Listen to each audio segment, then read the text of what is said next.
শিক্ষার্থী বন্ধু, আশা করি তোমরা প্রত্যেকে ভালো আছো। আজকে তোমাদের বাঘের যে বাক্সের শূন্য হলে যে সূত্র তিনটা আছে, এই তিনটা সূত্র ব্যাখ্যা করছি। বাহ্য কাকে বলে? যে সংখ্যাকে ভাগ করা হয় তাকে বাহ্য বলে। বাচক কাকে বলে? যে সংখ্যা দিয়ে ভাগ করা হয় তাকে বাচক বলে। ভাগফল কাকে বলে? ভাগ করার পর যে ফল পাওয়া যায় তাকে ভাগফল বলে। আমরা সূত্রগুলো একটু বিস্তারিত আলোচনা করছি। বাহ্য সমান সমান বাচক গুণ ভাগফল। তো বাহ্য কোনটা, বাচক কোনটা, ভাগফল কোনটা, আমি তোমাদের একটু দেখাচ্ছি।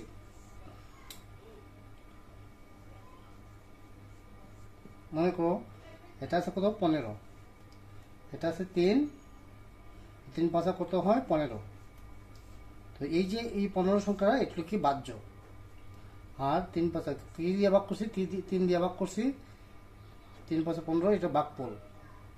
এটা কি পাইছি আমরা? ভাগফল। তো দেখো তো, 15 থেকে 15 গেলে কি হয়? শূন্য হয় নাকি? বাক্সের শূন্য হলে এই সূত্র তিনটা হবে। বাহ্য সমান সমান বাচক গুণ ভাগফল, আর বাচক সমান সমান বাহ্য ভাগ ভাগফল, আর ভাগফল সমান সমান হবে বাহ্য ভাগ বাচক। তাহলে দেখো, আর এটাকে বলা হয় বাচক। আমরা কি 3 হলো কি? যে সংখ্যা দিয়ে, দেখো, যে সংখ্যাকে ভাগ করা হয়, কোন সংখ্যাকে ভাগ করছিলাম? 15। যে সংখ্যাকে ভাগ করা হয় তাকে বাহ্য বলে। তো বাহ্য হলো কি? 15। বাচক কাকে বলে? যে সংখ্যা দিয়ে ভাগ করা হয় তাকে বাচক বলে। যে সংখ্যা দিয়ে, কোন সংখ্যা দিয়ে ভাগ করছিলাম? 3 দিয়ে ভাগ করছিলাম, তাহলে এই সংখ্যাটা হলো কি? বাচক। আবার ভাগ করার পর যে ফল পাওয়া যায়, ভাগ করার পর কি ফল পাইছি আমরা? 5 পাইছি নাকি? ভাগ করার পর যে ফল পাওয়া যায় তাকে ভাগফল বলে। তো ভাগফল হলো 5। এই সূত্র অবশ্যই তোমরা গুরুত্বপূর্ণ, এই তিনটে সূত্র অবশ্যই তোমরা বাহ্য সমান সমান বাচক গুণ ভাগফল, বাচক সমান সমান বাহ্য ভাগ ভাগফল, আর ভাগফল সমান সমান বাহ্য ভাগ বাচক। আশা করি এই তিনটে সূত্র বিস্তারিত আমরা আলোচনা করছি। আশা করি তোমরা বুঝতে পারছো। গুণফল, গুণ্য, গুণক, এই তিনটি সূত্র অবশ্যই তোমরা জানো, বা যারা জানো না তোমরা অবশ্যই নোট করে রাখবা। আর তোমরা যেহেতু চতুর্থ বা পঞ্চম শ্রেণীতে পড়ো, অবশ্যই তোমাদের জন্য এই ভিডিওটা অনেক কার্যকর। দেখো, গুণফল সমান সমান কি হবে? গুণ্য গুণ গুণক। গুণ্য গুণফল, গুণ্য গুণ গুণক। এখন বুঝবো কিভাবে কোনটা গুণ্য কোনটা গুণক? তাহলে দেখো, আমি বোঝাই তোমাদের। সূত্রগুলো যদি মনে না থাকে তাহলে দেখো, এটা আমি একটু গুণ চিহ্ন দিলাম নাকি? এখন দেখো তো, আমরা 3 দুগুণে কত হয়? 3 দুগুণে তোমরা জানো যে 6 হয়। 3 দুগুণে 6। এটার নাম কি হবে? এইটার নাম হবে কি? গুণ্য। এটার নাম হবে কি? গুণক। গুণক। আর এটার নাম হবে কি? গুণফল। এটার নাম কি হবে? গুণফল। আচ্ছা, এখন দেখো তো, বলছে গুণফল কাকে বলে? আমি লিখছি গুণ। এই যে আমরা কি করছিলাম? একটু গুণ করছিলাম নাকি? গুণ করার পর আমরা ফল কি পাইছি? 6 পাইছি নাকি? গুণ করার পর যে ফল যে ফল পাওয়া যায় তাকে গুণফল বলে। গুণ করার পর যে ফল পাওয়া যায় তাকে গুণফল বলে। তো আমরা গুণফল কি পাইছি? কিনে 6 পাইছি। তাহলে সূত্রটা কি হবে? গুণফলের সূত্রটা হলো কি? গুণ্য গুণ গুণক। এই যে গুণ্য গুণ দিছি কার সাথে? গুণকের সাথে। তাহলে গুণফল, গুণ্য গুণ গুণক হলো সমান সমান গুণফল। ঠিক আছে? আশা করি এটা বুঝতে পারছো। তারপরে দেখো, গুণ্যর কাজ। এখন মনে করো আমাকে গুণফল বা গুণক।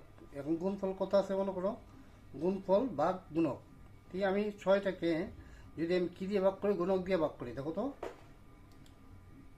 গুণফল বা গুণক। তো 6 কি দিয়ে ভাগ করবো? 6কে ভাগ করবো কি দিয়ে? গুণক দিয়ে ভাগ। গুণক কোনটা? 2। তাহলে কি হবে? 3 দুগুণে কত হবে? 6। 3 দুগুণে কত হবে? 6। তাহলে আমি কি পাইছি? গুণ্য হইতেছে কত? 3। গুণ্য হইতেছে কত? 3। তারপরে দেখো তো, গুণকের নিয়মটা কি হবে? গুণক হলো গুণফল বা গুণ্য। তো কি হবে? গুণফল যদি 6 হয়, গুণফল হলো 6, তারপরে কি? ভাগ চিহ্ন দিব। ভাগ চিহ্ন দিব। তারপরে কি? গুণ্য। গুণ্য কত আছে এখানে?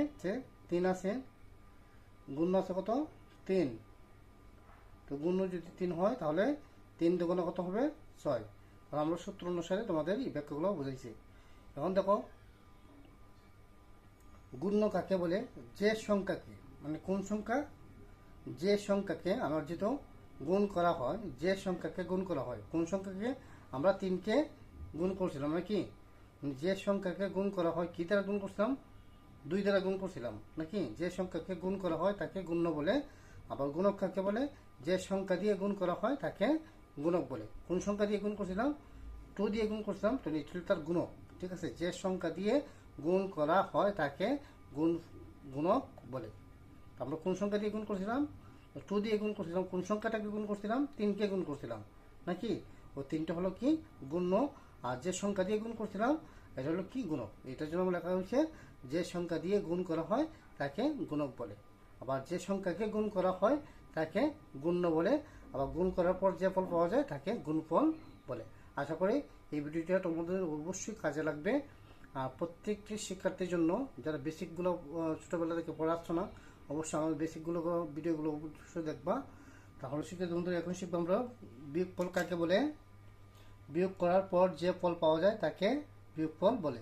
বিয়োগ করার পর যে ফল পাওয়া যায় তাকে বিয়োগফল বলে। বিয়োজ্য কাকে বলে? যে সংখ্যা থেকে বিয়োগ করা হয় তাকে বিয়োজ্য বলে। আর বিয়োজক কাকে বলে? যে সংখ্যা দিয়ে বিয়োগ করা হয় তাকে বিয়োজক বলে। আচ্ছা, তো বিয়োগফলের সূত্রটা কী হবে? বিয়োজ্য বিয়োগ বিয়োজক। তো বিয়োজক কোনটা আগে একদিন বুঝতে হবে। আমরা দেখো প্রথম সংখ্যাটি কি আছে? 8। তৃতীয় সংখ্যাটি কি আছে? 3। আর 8 থেকে 3 গেলে কত হয়? 5। আমরা কী করছি? এটা বিয়োগ করছি নাকি? বিয়োগ করছি। আচ্ছা, এই প্রথম সংখ্যাটাকে বলা হয় বিয়োজ্য। আর যে সংখ্যা দিয়ে আমরা বিয়োগ করতেছি এটা হলো বিয়োজক। আর বিয়োগ করার পর যে ফল পাইছি এটা কি? বিয়োগফল। তাহলে সূত্রটা দেখো তো মিলছে। বিয়োজক বিয়োগ বিয়োজক। বিয়োজ্য বিয়োগ বিয়োজক। বিয়োজ্যকে বিয়োজক বিয়োগ করলে আমরা কী পাবো? বিয়োগফল পাবো। সেমভাবে বিয়োগফল যোগ বিয়োজক। দেখো তো আমার এটা কি হবে? বিয়োগফল কত আছে? 5। বিয়োগফল যদি 5 হয়,